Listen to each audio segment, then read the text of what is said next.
Auvari. 자, 그러면 오늘 설교 본문을 말씀드리고 함께 읽어보도록 하겠습니다.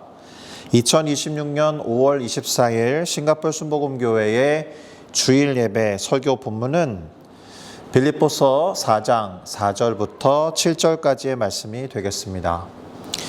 오늘 예배의 설교 본문은 빌립보서 4장 4절부터 7절까지의 말씀이 되겠습니다.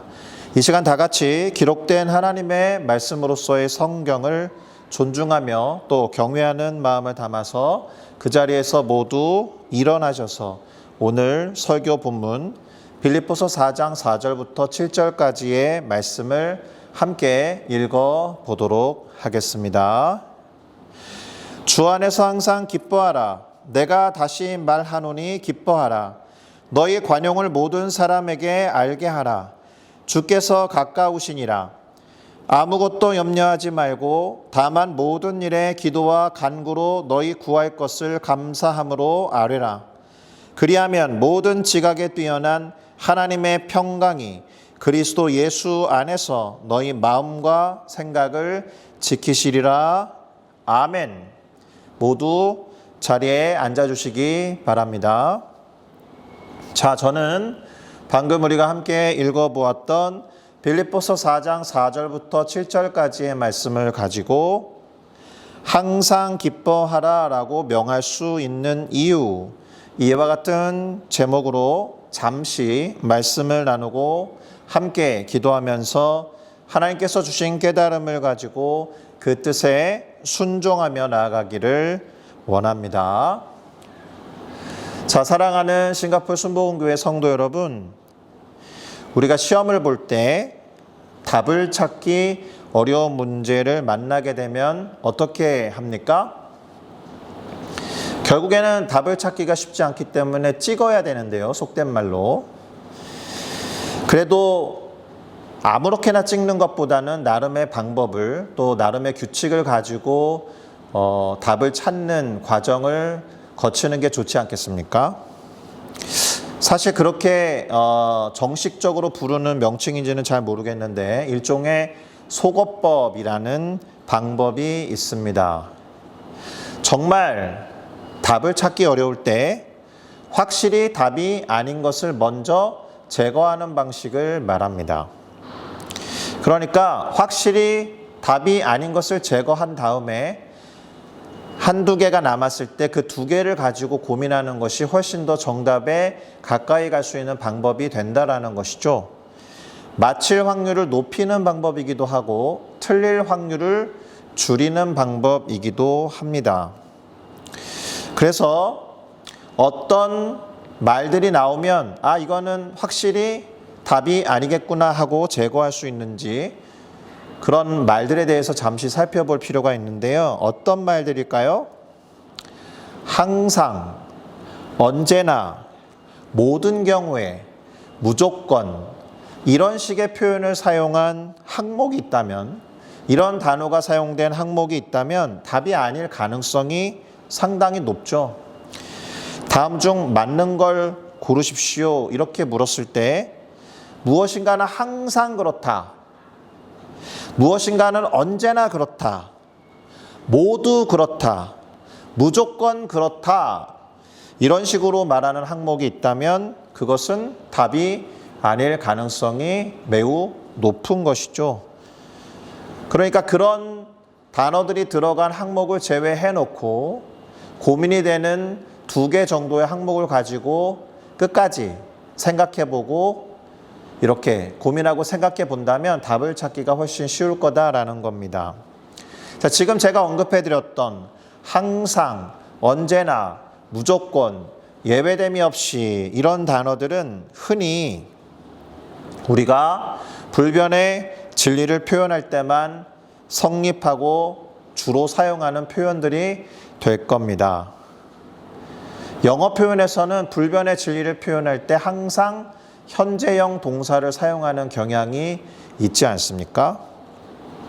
자, 그런데 오늘 우리가 설교 본문으로 읽어보았던 구절에 이와 같은 표현을 사용하고 있음을 보게 됩니다.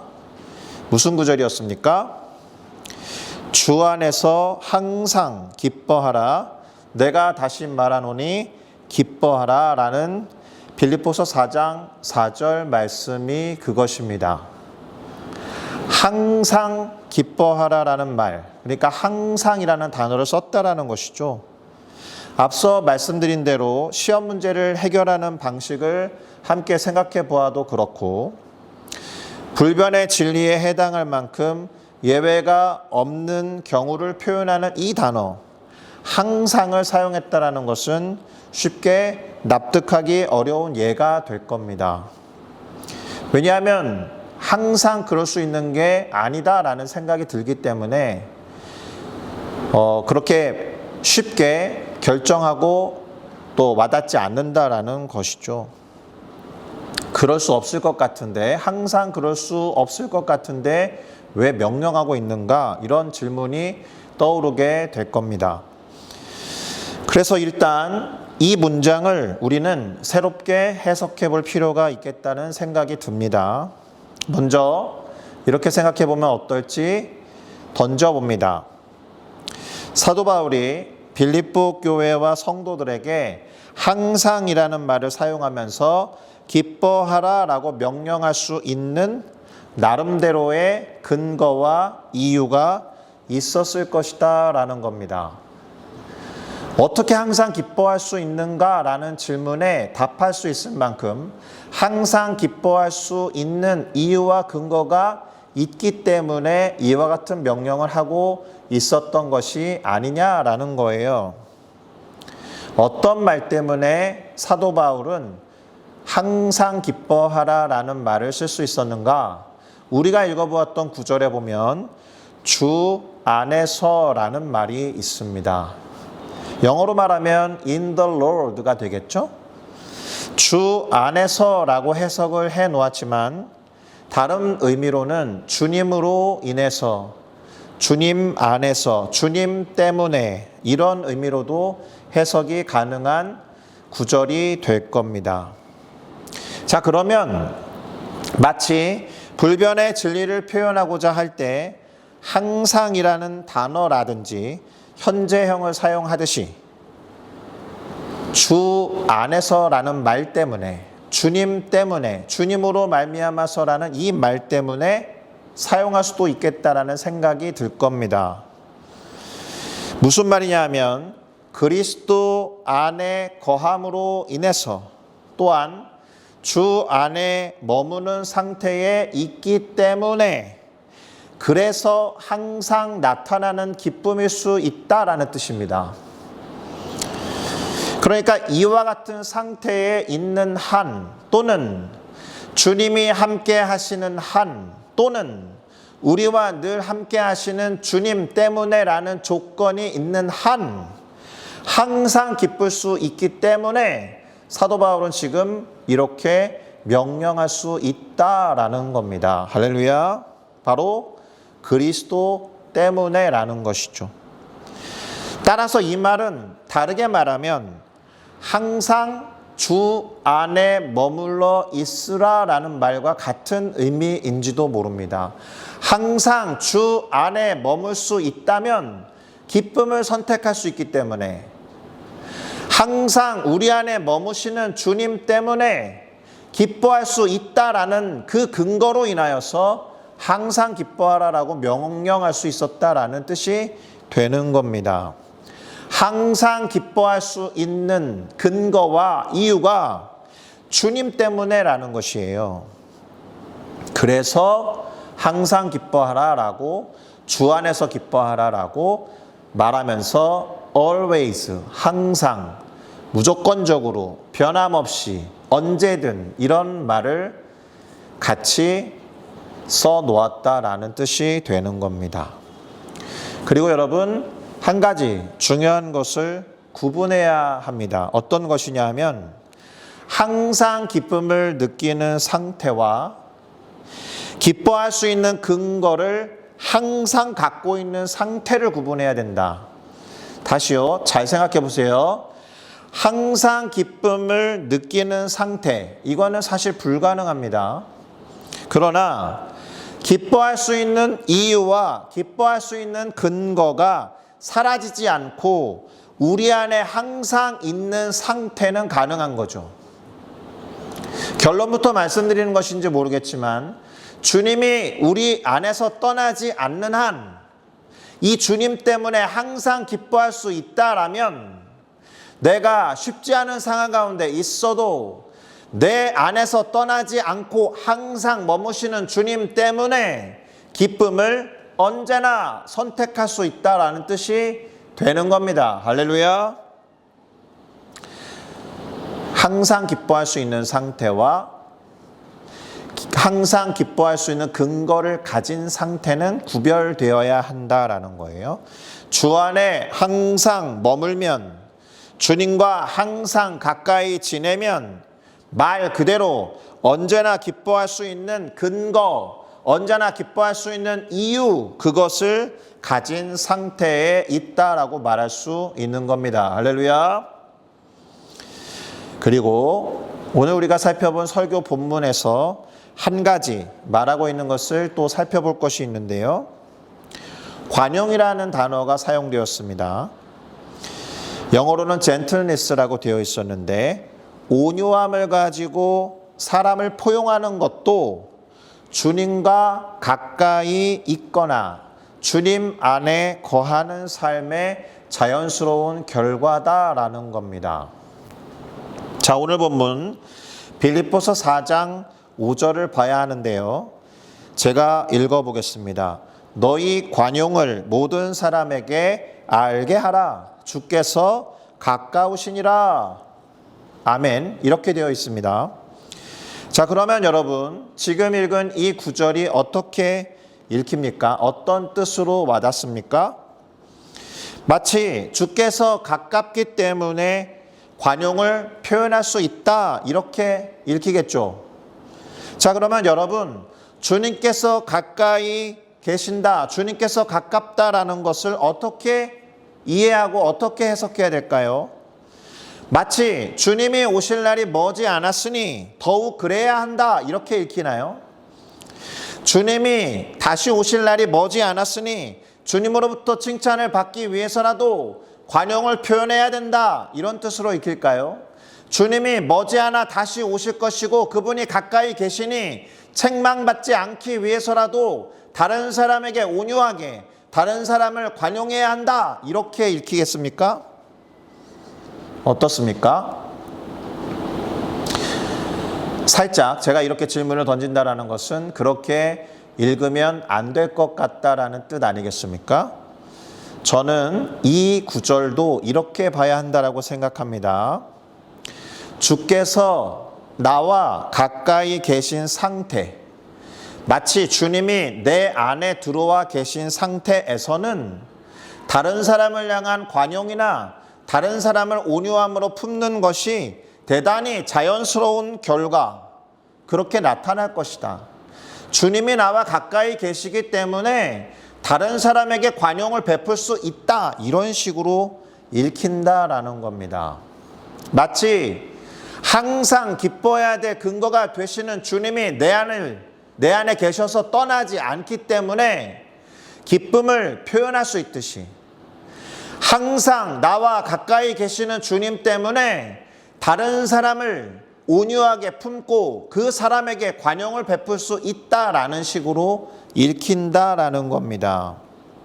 그래서 뒤집어서 말하면 관용을 모든 사람에게 알게 하라라는 이 명령도 주님과 가까이 있으라라는 명령으로 해석해 볼 수 있다라는 겁니다. 주님과 가까이 있고 주님 안에 항상 머물러 있으면 다른 사람을 향해서 관용을 베풀 수 있고 주님 항상 가까이 계시고 주님이 내 안에 항상 계시면 기뻐할 수 없는 가운데에서도 항상 기쁨을 선택할 수 있다. 이런 맥락으로 읽힌다라는 겁니다. 자, 잠시 정리를 할 필요가 있습니다. 자, 여러분, 현실적으로는 항상 기뻐하는 일이 쉬운 것은 아니겠지만 항상 기뻐할 수 있을 만한 이유나 근거를 가진 자들이어서 염려와 근심이 생긴다라고 해도 염려와 근심에 빠져드는 것이 아니라 기뻐할 수 있는 근거가 항상 내 안에 있기 때문에 기쁨을 선택하고 실제로 기뻐할 수 있다라는 말이 되는 겁니다. 할렐루야. 또한 그 말은 기뻐할 수 있는 근거가 언제나 내 안에 있다. 그러니 마음만 먹으면 또는 그 사실을 인식함과 동시에 그 사실을 잊어먹지 않는다라면 그 사실을 기억한다면 내가 근심과 걱정 가운데 빠질 이유가 없지. 이 가운데에서도 기뻐할 수 있어 라고 생각하고 결단할 수 있는 겁니다. 또한 누군가를 용납하고 누군가에게 관용을 베풀 수 있는 근거를 항상 갖고 있다라는 겁니다. 주님 때문에 또 내가 주님과 가깝기 때문에 내가 노력해서 주님과 가깝다라는 뜻이 아니라 주님이 나와 가까이 계시기를 원하셔서 자연스럽게 나타나는 기쁨과 자연스럽게 나타나는 관용, 온유함이 있다라는 뜻입니다. 그런데 제가 방금 전에 살짝 언급해 드렸듯이 이와 같은 사실, 내가 항상 기뻐할 수 있는 근거가 내 안에 떠나지 않고 있다. 그리고 누군가에게 온유함을 보여줄 수 있는 근거, 곧 주님이 나와 가까이 계신다라는 이 사실을 항상 잊어먹지 않고 기억하기가 쉽지 않다라는 거예요. 수시로 까먹기도 하고 수시로 주님과 대화를 나누지 않기 때문에. 그래서 이 기뻐할 수 있는 이유와 근거가 항상 우리의 마음에 있다라는 것을 기억하기 위해서, 그리고 내가 누군가에게 관용을 베풀고 누군가를 온유함으로 품을 수 있다라는 그 이유가 되는 사실이 내 안에 있다라는 것을 잊지 않기 위해서, 다른 말로 우리의 마음과 생각을 지키기 위해서 사도 바울은 빌립보 교회의 성도들에게 마지막으로 다음과 같이 명령하고 있음을 봅니다. 바로 빌립보서 4장 6절부터 7절까지의 말씀인데 우리 다 같이 이 말씀은 같이 읽어보도록 하겠습니다. 아무것도 염려하지 말고 다만 모든 일에 기도와 간구로 너희 구할 것을 감사함으로 하나님께 아뢰라. 그리하면 모든 지각에 뛰어난 하나님의 평강이 그리스도 예수 안에서 너희 마음과 생각을 지키시리라. 아멘. 자, 어려운 일이 임할 때, 누가 봐도 쉬운 상황이 아닐 때, 제가 목회자로서, 그리고 때로는 신앙의 선배로서, 때로는 그분을 사랑하고 아끼는 마음에서 늘 하는 말 중에 하나입니다. 마음을 잘 지켜주십시오라는 말을. 잠언에 따르면 생명의 근원이 그 마음에서 나오기 때문에 더욱 그렇죠. 하나님도 그 사실을 잘 알고 계셨기 때문에 평강으로 마음과 생각을 지켜주신다라고 이 사도 바울 선생을 통해서 우리 가운데 말씀하고 있는 겁니다. 자, 염려하는 것이나 간구하는 것이 해결되지 않아도 그 모든 일에 대해서 감사함으로 기도와 간구로 하나님께 아뢰면 모든 지각에 뛰어난 하나님의 평강이 우리에게 항상 있는 기쁨의 근거, 곧 그리스도 예수 안에서 우리의 마음과 생각을 지키신다라는 겁니다. 할렐루야. 쉽게 말해서 기쁨을 선택할 수 있도록 우리의 마음과 생각을 지켜주신다. 기쁨을 선택할 수 있도록 그 기쁨의 근거가 되시는 그리스도의 임재가 내 안에 있다라는 사실을 잊지 않도록 우리의 마음과 생각을 지켜주신다. 그런 뜻입니다.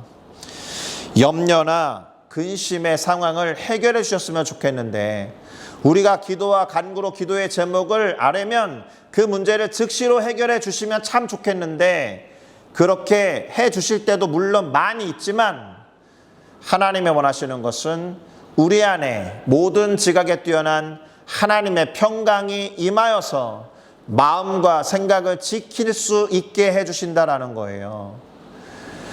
문제 상황이 해결되지 않아도 근심과 걱정이 지속되는 그러한 어려운 상황 가운데 있어도 우리의 마음과 생각을 지키셔서 기쁨의 근거가 되시는 예수 그리스도께서 나와 함께 하시지, 이와 같은 깨달음을 얻을 수 있도록, 생각날 수 있도록 마음과 생각을 지켜주신다라는 겁니다.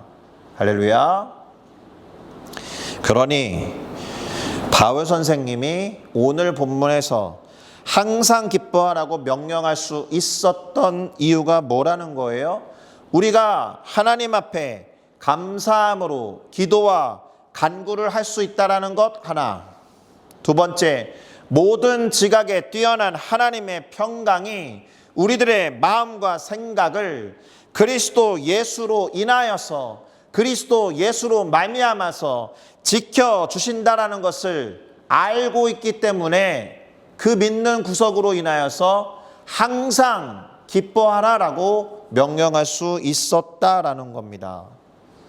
그런 이유 때문에, 그러한 근거를 가지고 언제나 현재형으로 진술해야 되는 불변의 진리를 말하듯이 항상 변함없이 예외됨이 없이 무조건적으로 주 안에서 기뻐하라라고 명하고 있다. 할렐루야. 자, 마지막으로 그래서 우리는 이렇게 정리할 수 있을 겁니다. 항상 기뻐하기를 원합니다.